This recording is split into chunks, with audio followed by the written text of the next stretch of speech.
Assalamualaikum warahmatullahi wabarakatuh. We are from the second group and we are going to explain the material about modes of interpreting.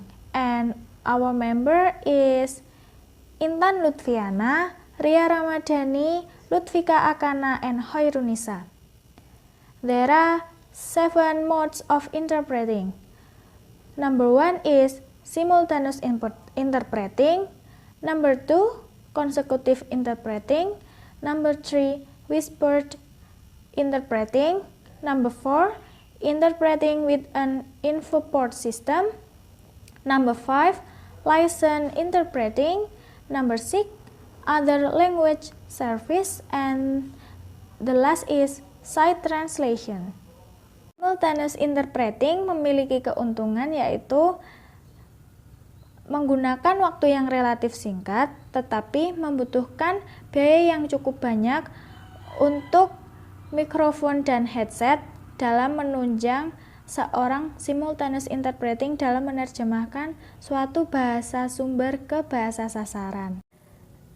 First is simultaneous interpreting.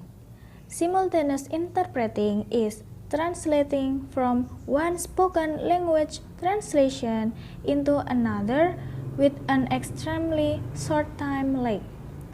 Usually, simultaneous interpreting is used in conference with a high number of participants, requiring a translator to translate what is being said in real time.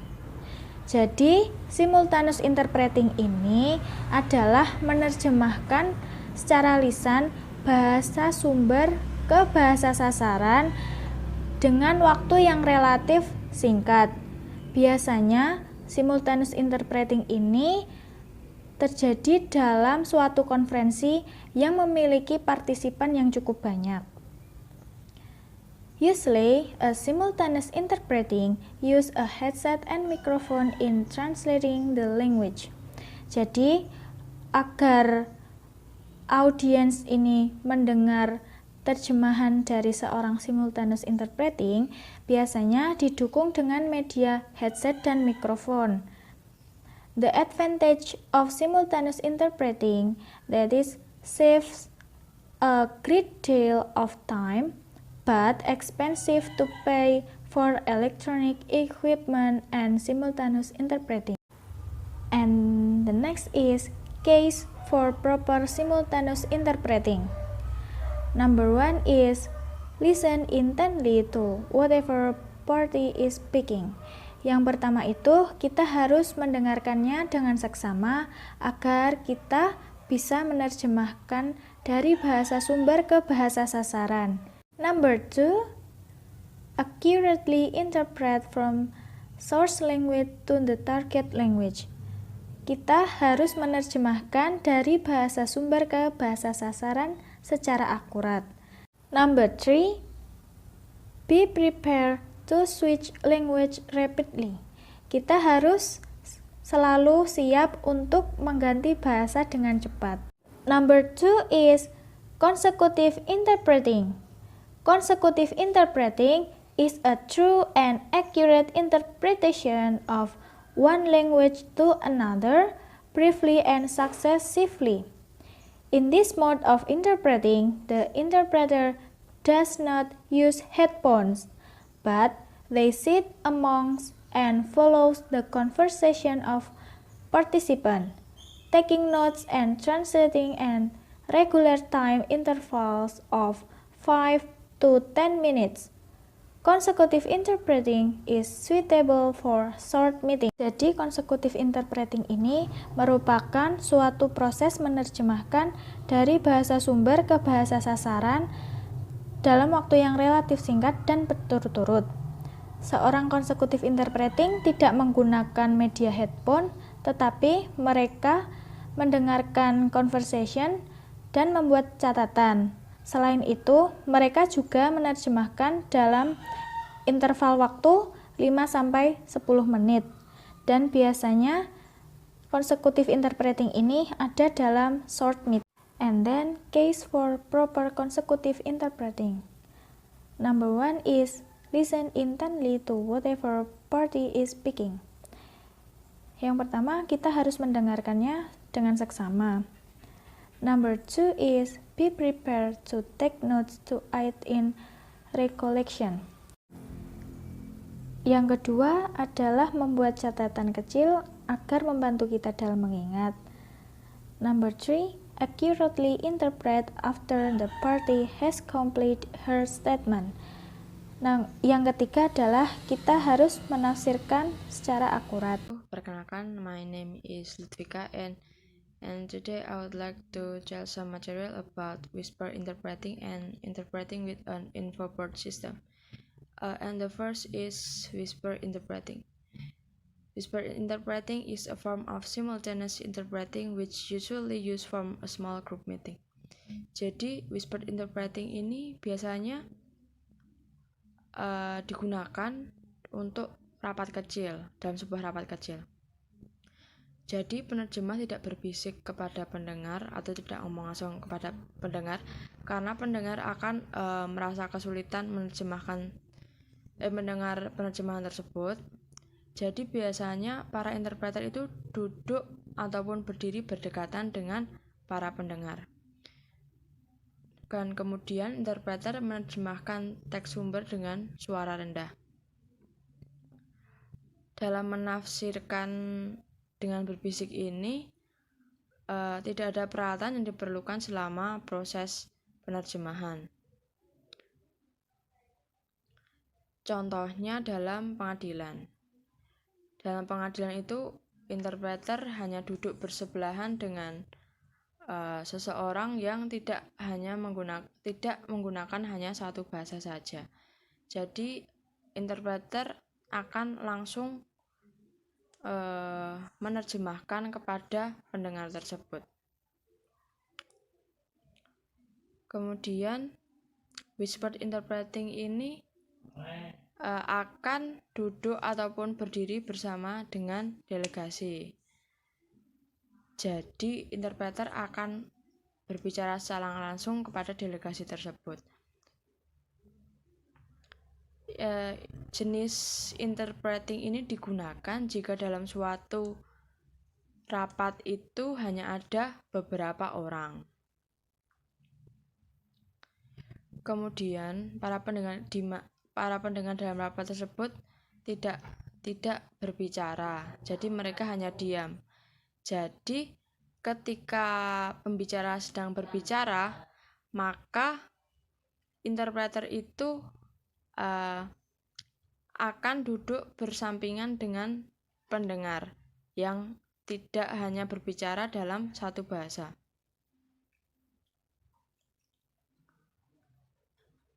Biasanya interpreter dan pendengar tersebut duduk di paling belakang sehingga tidak semua pendengar bisa mendengar apa terjemahan yang dikatakan oleh interpreter. Kemudian perbedaan whisper interpreting dan juga simultaneous interpreting. Jadi whispered interpreting ini tidak berada di bilik-bilik dengan menggunakan headphone, tetapi interpreter duduk ataupun berdiri langsung di samping pendengar.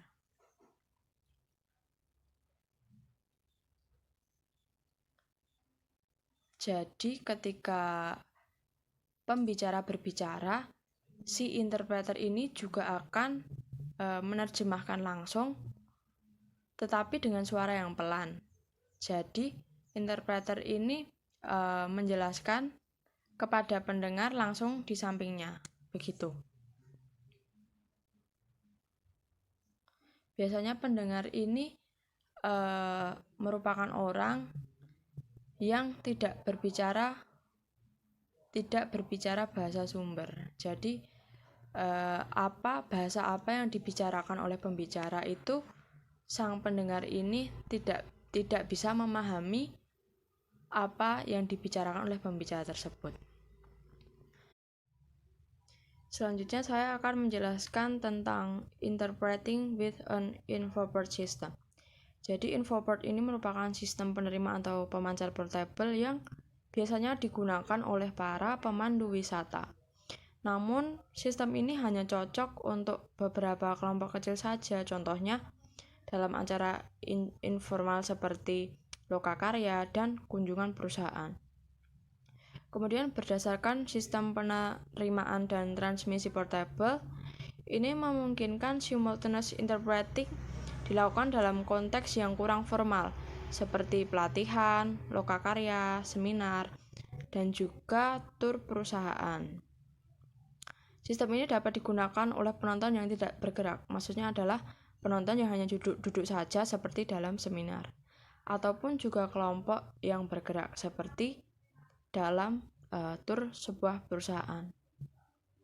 Ini merupakan alternatif yang mudah untuk pengalih bahasaan secara berturut-turut karena tidak membuat pendengar menunggu lebih lama, karena penafsiran akan dilakukan oleh interpreter secara bersamaan. Sekian dari saya, terima kasih. My name is Hairunisa. Here I want to tell you about mode of interpreting. The first one is liaison and the second one is other language service. Let's go to the next slide. Liaison mode is known as the bilateral interpretation. This type is commonly used in business meetings, interviews, or negotiations between two parties.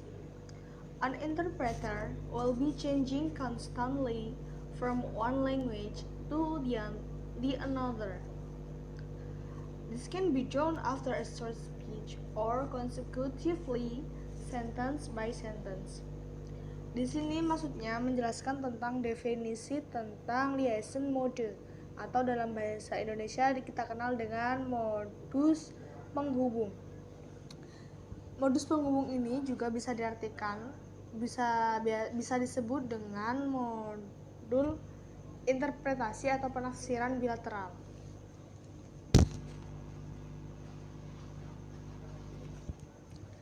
Jenis ini biasa digunakan dalam pertemuan bisnis, wawancara, atau negosiasi antara dua pihak.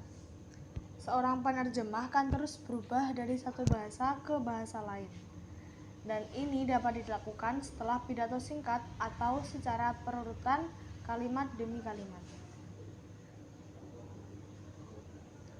Liaison literally means communication for establishing and maintaining mutual understanding and cooperation.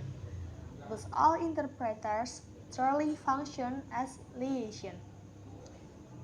Penghubung atau liaison ini secara harfiah diartikan sebagai komunikasi untuk membangun dan memelihara saling pengertian dan kerjasama, sehingga semua penafsir benar-benar berfungsi sebagai penghubung. Liaison interpreting covers a broad range of events. Example, working meetings, commercial dealings, B2B meetings, fairs, and visits to factories and companies. Interpretasi penghubung mencakup berbagai peristiwa, contohnya rapat kerja, transaksi komersial, rapat B2B atau B2B, pameran, dan kunjungan ke pabrik ataupun ke perusahaan. Itulah yang dinamakan dengan interpretasi atau penafsiran penghubung. Jadi cakupannya hanya terdiri atas dua partner, tidak dalam lebih. Jadi bisa dikatakan interpreter yang bekerja dalam hal bisnis bisa dilakukan dalam komunikasi bisnis. Dan yang selanjutnya akan saya jelaskan tentang other language service. Our members provide additional language service, example translation and revision of documents and communication material, and organizational consulting service. Nah, anggota kami menyediakan layanan bahasa tambahan, misalnya penerjemahan dan revisi dokumen, Materi komunikasi juga jasa konsultasi organisasi. Itu biasanya adalah layanan tambahan yang ditawarkan oleh seorang interpreter. Jadi dia tidak hanya menafsirkan satu bahasa, melainkan juga membuka jasa yang lain. Bisa dalam bentuk penerjemahan dan revisi dokumen. Materi komunikasi juga sebagai jasa konsultasi organisasi. Nah, itulah yang bisa saya sampaikan tentang mode of interpreting. Selanjutnya akan disampaikan oleh teman saya. Example translation and revision of documents and communication material and organizational consulting service. Nah, anggota kami menyediakan layanan bahasa tambahan, misalnya penerjemahan dan revisi dokumen, materi komunikasi, juga jasa konsultasi organisasi. Itu biasanya adalah layanan tambahan yang ditawarkan oleh seorang interpreter. Jadi dia tidak hanya menafsirkan satu bahasa, melainkan juga membuka jasa yang lain. Bisa dalam bentuk penerjemahan dan revisi dokumen. Materi komunikasi juga sebagai jasa konsultasi organisasi. Nah, itulah yang bisa saya sampaikan tentang mode of interpreting. Selanjutnya akan disampaikan oleh teman saya. Okay, the last material is about psych translation. Psych translation is a translation that transforms a written message into a spoken message. It involves reading text silently in the source language and then speaking it in the target language. Jadi, psych translation ini merupakan penerjemahan dari teks tertulis ke dalam bahasa lisan. Jadi, seorang interpreter menerjemahkan sebuah teks tertulis yang mana dia membacanya secara silently atau tidak bersuara, kemudian menerjemahkannya ke dalam bahasa target atau bahasa lain secara lisan. Okay, next there are some elements of psych translation. The first one is conservation. The interpreter should conserve the register of the source language text. Jadi seorang interpreter harus menyimpan atau mempertahankan the register of the source language text. Okay, the second one is written language. Written material is more decently packaged with information than spoken language. Punctuation might serve the function of intonation. Jadi, dalam bahasa tertulis, materinya itu lebih padat atau lebih kompleks dibandingkan bahasa lisan. Seperti halnya dalam bahasa tertulis terdapat punctuation atau tanda baca yang mana berfungsi sebagai intonasi. The next one is reading comprehension. Interpreters must be adept at grasping the meaning of the written text and understanding the material explicitly and implicitly. Jadi, seorang penerjemah diharuskan mahir dalam memahami makna dari teks tertulis tersebut. Selain itu, juga harus memahami materi dari teks tertulis tersebut secara eksplisit dan implisit. The next is prediction. Interpreters should be able to predict the outcome of an incomplete message and also verse in the various writing styles. Jadi, seorang penerjemah harus mampu memprediksi pesan atau makna yang terkandung dari sebuah teks tertulis tersebut, dan juga harus ahli dalam berbagai gaya penulisan, sehingga suatu saat jika menerjemahkan teks tertulis dengan gaya penulisannya berbeda, seorang penerjemah sudah terbiasa akan hal tersebut, sehingga tetap mampu mentransfer makna atau pesan dari teks tersebut secara jelas kepada audiens. Okay, that's all for our material from the second group. Thanks for your attention. Wassalamualaikum warahmatullahi wabarakatuh.